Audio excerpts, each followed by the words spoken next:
Hello and welcome to Business Week, bringing you business reports that made headlines during the week, features, interviews, analyses and market data. I am Oluyemisi, Dada. Over the past century, pounding waves from the Atlantic Ocean have eroded the land of Lagos coastal area. Now reclaimed, the land is being built into a modern city which offers opportunities to both local and foreign investors. It is employing state-of-the-art technology and promises superior infrastructure. A modern smart city is springing up in Lagos, the commercial nerve center of Africa's largest economy, Nigeria. The 10 million square meter Eco-Atlantic city is born out of the need to permanently protect the coastal part of Lagos from erosion. It is projected to become the financial hub of Africa. The vice chairman of the project, Ronald Chagare Jr., tells us about the unique features of the city. We will be providing 24/7 infrastructure, water, sewage treatment, electricity, fiber optics to the home. The level of infrastructure is very, very high spec. And all of these things make Eco-Atlantic a very, very modern city. The interest from overseas is becoming very strong. It's a matter of time before the economic crisis passes and that Nigeria is booming again, as we've seen over and over in the past decades. A visit to the site of what will become one of Africa's high-spec cities revealed the progress made so far in shaping it up and making it ready for habitation. In the next 2 years, we'll have beautiful shading and beautiful tree covers. This is our financial district, our business district of Eco-Atlantic, where we imagine all the headquarters will start relocating with time. Hotels, residential in the back, and in the front will be all the major headquarters. In the background we can see the Eco Pearl, which is opening this month. And at the very end we can see Alpha 1, which is the first office building on Eco-Atlantic. It's sold per plot or major blocks. Developers can choose to take many blocks next to each other and then have a super block. Do we have an idea of how much a plot will cost? It really varies plot by plot. So every different area has different pricing and different sizes. It varies significantly. This great wall, they say, is fit to withstand and endure the most severe tidal surges over the next 1,000 years.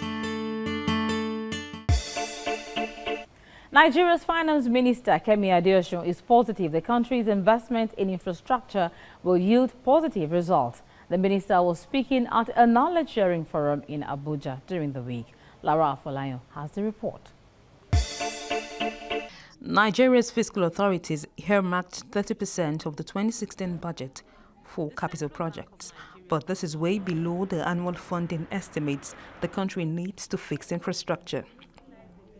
The country's finance minister feels more private sector investment in infrastructure will go a long way in helping the country survive its present economic setbacks. PPP is extremely important to our drive to restore and to resolve the infrastructure of this country. And we have consistently said that it is solving our infrastructure that will unlock the productivity of the Nigerian economy and get us out of our current challenges. So anything that advances PPP is extremely important and very welcome.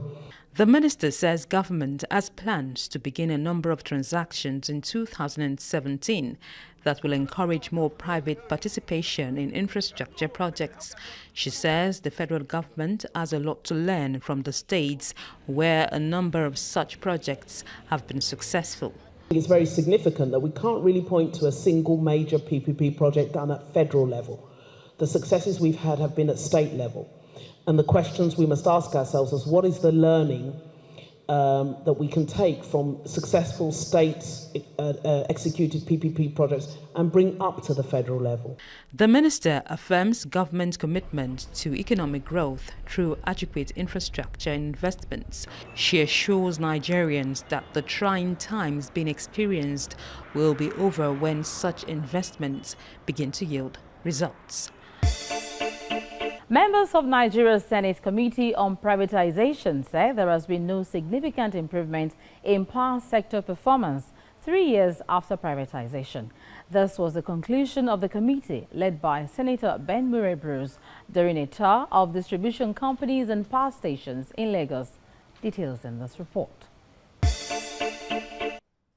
When the government handed the power sector over to private investors in November of 2013, it was to meet the yearnings of millions of Nigerians who had truly believed that the sector would be better managed without government interference.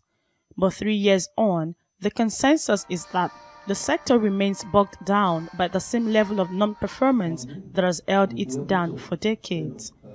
And this seems to be the same complaint from the Senate Committee on Privatization on this oversight visit. We want to hear for ourselves across the value chain what the problem is. We need to understand what it is. There are many schools of thought. Do we cancel the privatization process? Do we change the privatization process? What do we do to fix the problem? Ultimately, the public, the taxpayers must have power. The privatized companies must make a profit, and the government must look good. If a government does not look good, then it cannot survive. So you have 3 problems, and these problems must be addressed. For the investors, the challenges remain the same, and trying to fix them has become even more daunting. According to them, the Senate needs to assist them break the cycle of non-performance. We were promised power of about 5,750 megawatts daily. That's what we were told. We all went to the bank and sought loans and got loans and used what was in those agreements to get the revenue or the money to pay for these discos. But from day one, power was never at 5,700. For a very long time, the highest we got was about 7% of what we were supposed to get. So from day one, the agreement were 40.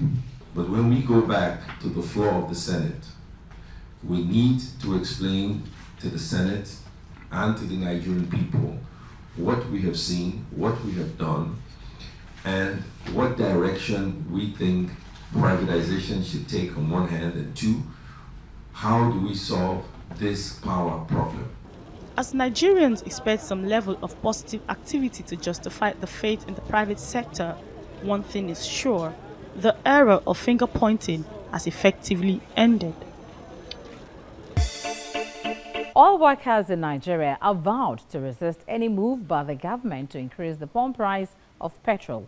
Unhappy with the slow pace of legislative action on the petroleum industry bill, they call for a stakeholders conference that will map out strategic means of achieving its early passage. Correspondent Joke Adisa has details. Every year, the leadership of Oil Workers Union gather its members for an education summit aimed at improving their skills in modern-day industrial relations practice. The conference also serves as an avenue for the workers to jaw on burning national issues affecting their source of livelihood.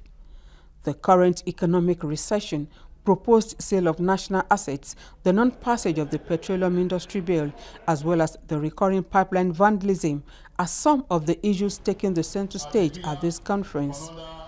The union flays the National Assembly for the perceived slow pace of work on the PIB, which for 9 years has remained an unfulfilled dream. We call on the federal government and the National Assembly to convene a major stakeholders meeting to iron out the gray areas in order to allow for speedy passage. In his reaction to the challenges of economic downturn bedeviling the country, Nigeria's Labour Minister, here represented, says the Muhammadu Buhari administration is keen in diversifying the economy. Our country has lost a huge chunk of its earnings to the massive crash in the price of crude oil. For a mono-product economy like ours, Nigeria, this is nothing short of a disaster. This administration has therefore decided to turn this disaster to a blessing by doing everything humanly possible to diversify the nation's economy. And as tongues continue to wag on the likelihood of a new price regime for petroleum products, Nupeng cautions the government against adding to the pains of the people. 145 is the price, so I would say there's no increment for now.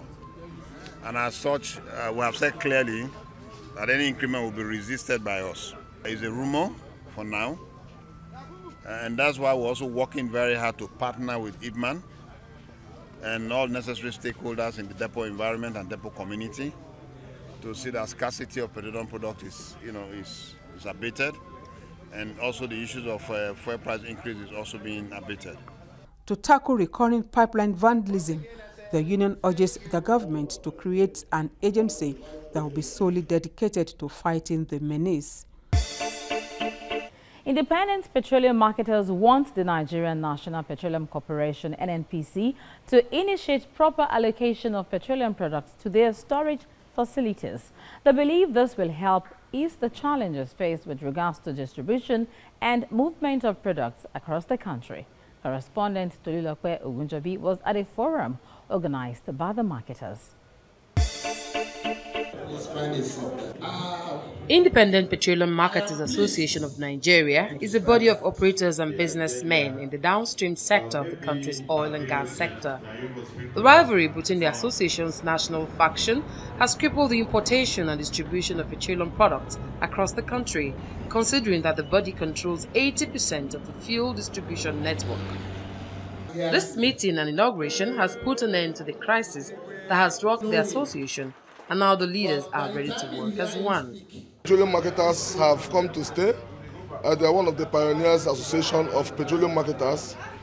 They have about 75 to 80% reach of the market share, and they have not been able to set up a proper structure, a holding structure. And by today, they've been able to establish a holding structure comprising of a depot, a truck park, so they can demand for their product, use that access to give their members petrol, and that I'm sure they might also be looking at investing in other parts of the country. They should also be fair. You see, unfairness brings crisis. Injustice brings crisis. If they are carrying allocation, they should be fair to all their members. You'll see that they will be united. But if they are greedy, or some people divide meat with teeth and hide big one in the mouth and show small one outside, there will continue to be crisis. Now that they have sheathed their swords and are united, allocation of petroleum products to their facility is another issue they have to address. Federal government is doing well. The products are there. So as soon as they give us our own products, it's our duty to ensure that all our marketers get it as when due. And so for doing that, I don't think there will be scarcity. As soon as we have the product, we'll distribute.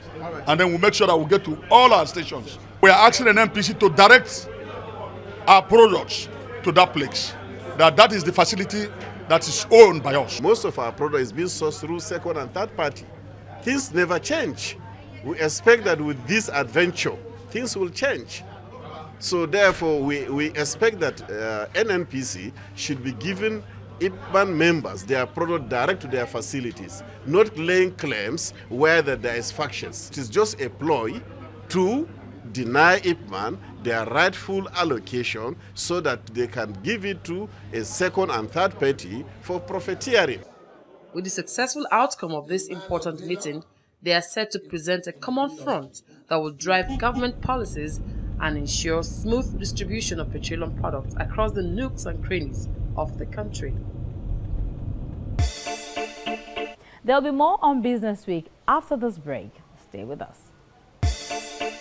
Presentation of Nigeria's revised draft national tax policy document to stakeholders held in Lagos and Abuja earlier in the week. The engagement gives opportunity for taxpayers and tax administrators to have their input and comments considered before the revised draft document is submitted to fiscal authority for implementation. A member of the committee, Taiwo Oyedele, tells us more about the national tax policy. Thank you for speaking with Business Week. This stakeholders forum, you had one in Abuja and here in Lagos, now you are holding another one. Can you tell us what the stakeholders forum intends to achieve? Yeah, thank you very much. In developing any policy, especially if it's a national policy, there's always the place of engagement. So you need to get the people actually. So this is about co-creation. Nobody should sit down somewhere in Abuja or Lagos and think they have all the answers. So the whole idea is to engage with stakeholders, get their input, which we did before.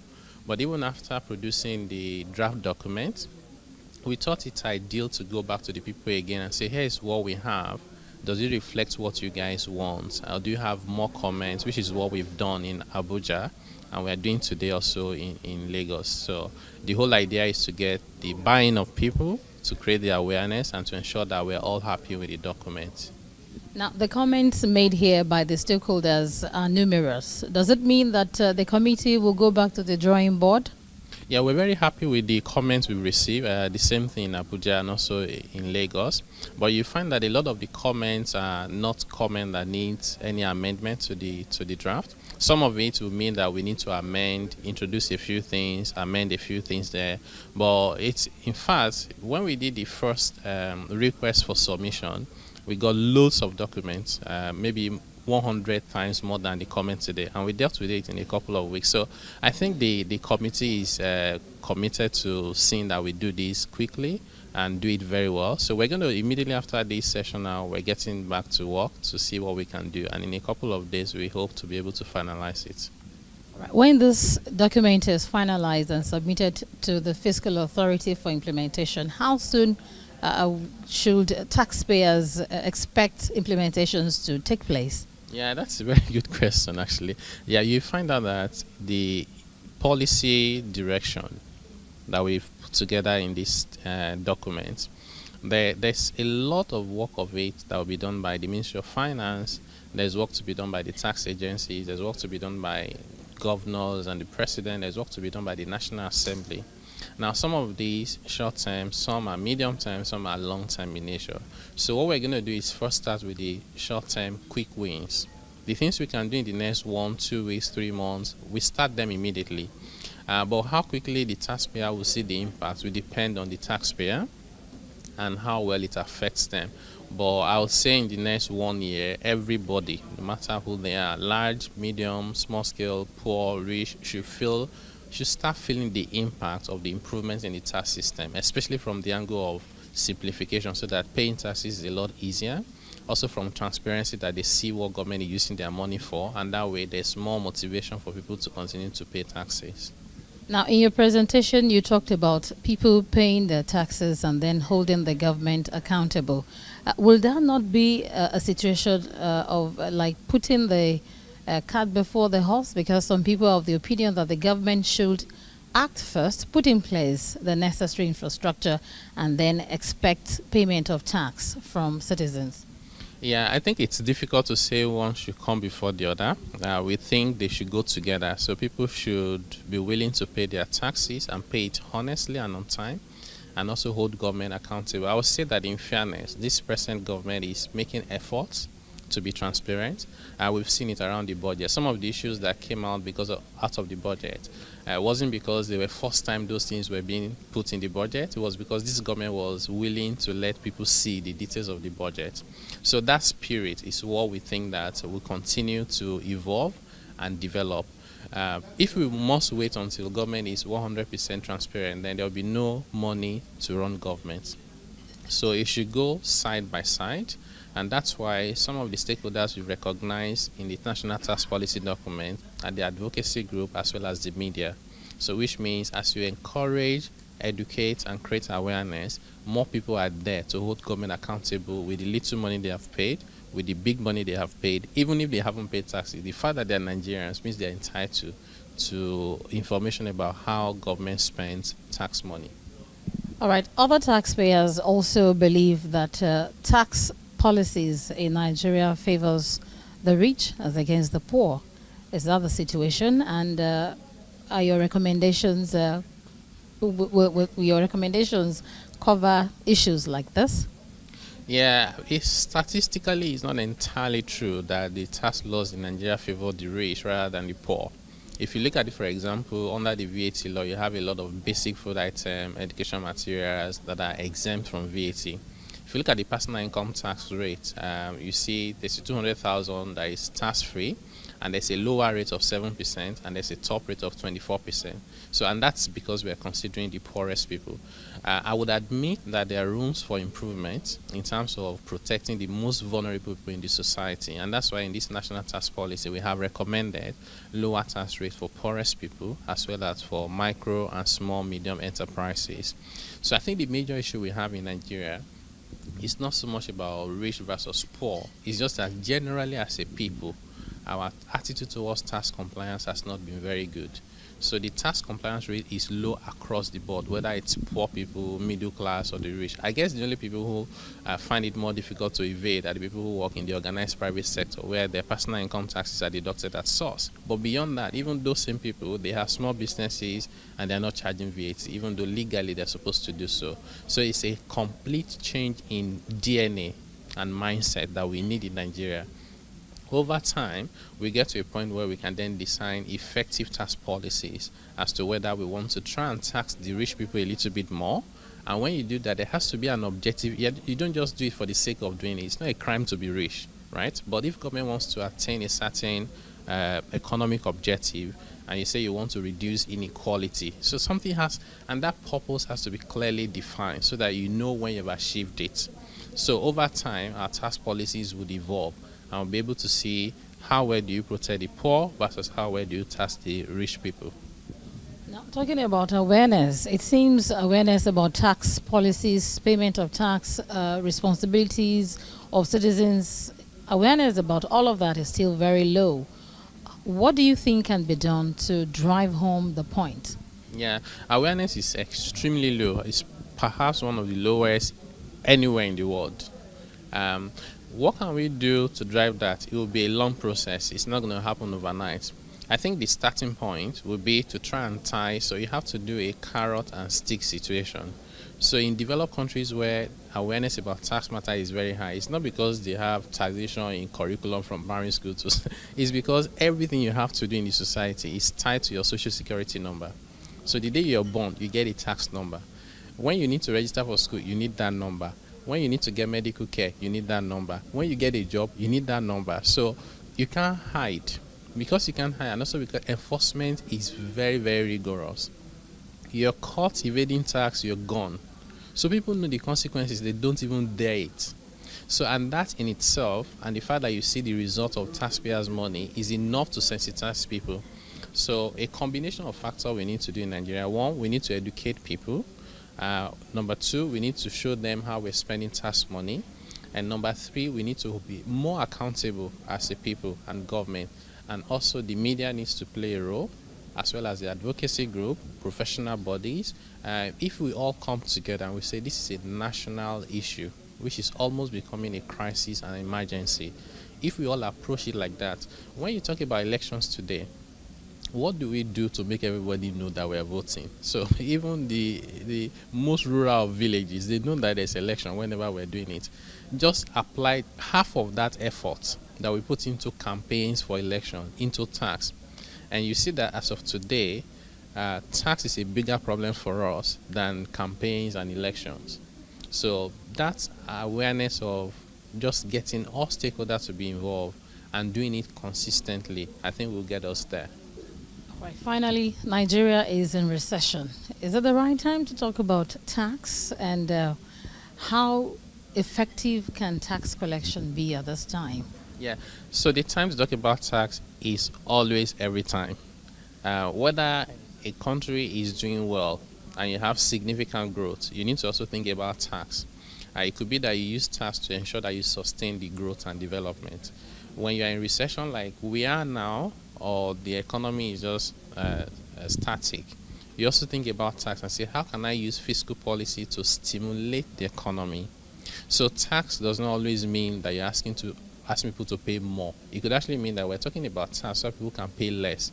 We could be talking about tax because we want to grant incentives and waivers. So the intention now is not to introduce new taxes or increase the rate of existing one. No, beyond that. It is about how do we reform, simplify, and make it easier for people to do business, for individuals to pay their taxes. pay the right amount, pay it honestly, and for government to spend that money for the purpose of the society, not to steal the money. Well, I think you've said it all. Thank you very much for speaking with us on Business Week. And that's the package today on Business Week. I leave you with the graphics of African commodities market. Do join us next time. Bye for now.